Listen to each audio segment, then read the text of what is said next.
আশা করি ভিডিওটা সবারই ভালো লাগবে। হ্যালো বিয়াজ, আসসালামু আলাইকুম। সুমি, আজকে কি পাক করো তুমি? আপনার ট্যাংরা মাছ দিয়ে লাউ।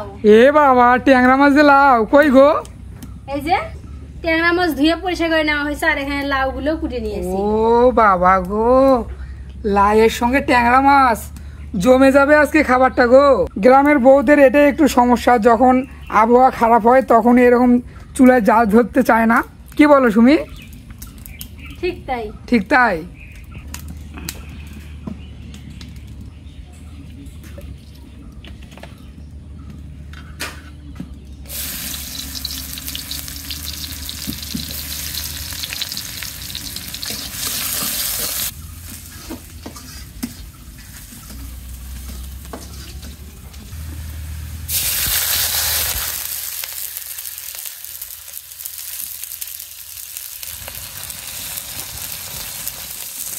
ও আজকে একটু অন্যরকম করে রান্না করতেছে আপনাদের আপু, তাই না সুমি? আগে মশলা দিলে দেখি মশলাগুলো পুড়ে যায়।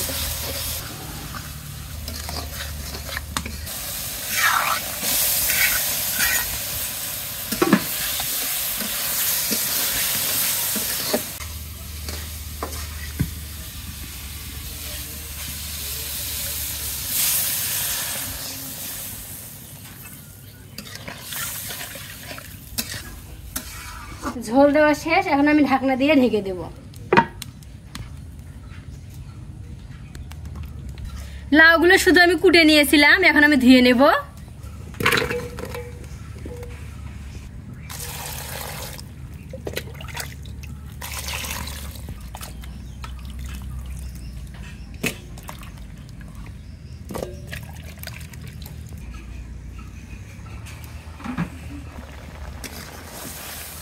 ও কালারটা যে হয়েছে গো, তাই খাওয়া যাবে কি? হ্যাঁ, খাওয়া যাবে। এ বাবা, দেখো তো কেমন হয়েছে। তুমি আগে প্রথম দেখবে। হ্যাঁ, কেমন হয়েছে মা? মজা হয়েছে। ট্যাংরা মাছ ভুনা আমার হয়ে গেছে, এখন আমি নামিয়ে নেব।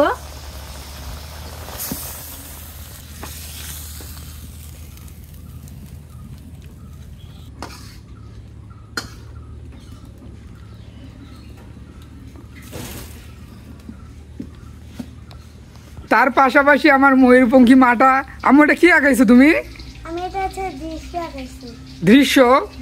তো হ্যালো ভিউয়ার্স, আমার সোনা পাখিটা একটা গ্রামের দৃশ্য তৈরি করেছে। তো হাতের আঁকা কেমন হয়েছে কমেন্টে জানাবেন।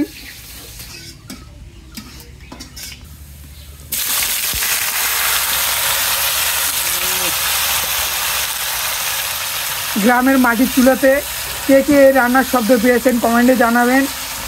শহর অঞ্চলে কিন্তু সব প্রত্যেকটা ঘরে ঘরে গ্যাসের চুলা, এই জন্য এই মাটির চুলার স্বাদ তারা গ্রহণ করতে পারে না। আর আমরা বাবা গ্রামের মানুষ, সব সময় মাটির চুলায় খাওয়া আমাদের অভ্যস্ত, আর এর স্বাদ অন্য লেভেলে নিয়ে চলে যায় যে কোনো রান্না। কি বলো সুমি? ঠিক তাই।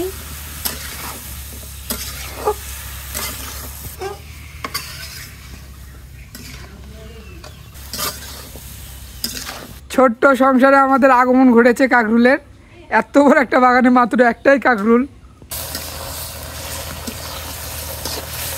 লাইয়ের ভেতরে যে পানিটা ওটা ছেড়ে দিছে, তাই না? হ্যাঁ, ওটাতে কষান হলো, আমি এখন ঝোল দিয়ে দেব।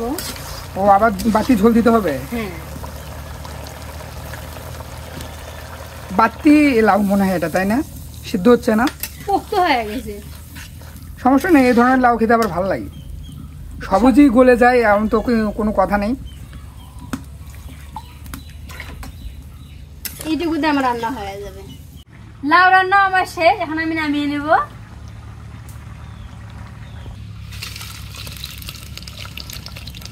আশা করি ভিডিওটা সবারই ভালো লাগবে। আর কারা কারা পছন্দ করেন এই ট্যাংরা মাছ দিয়ে লাউয়ের ঝোল, আমরা কিন্তু খুব পছন্দ করি। সবাই ভালো থাকবেন, সুস্থ থাকবেন, খোদা হাফেজ।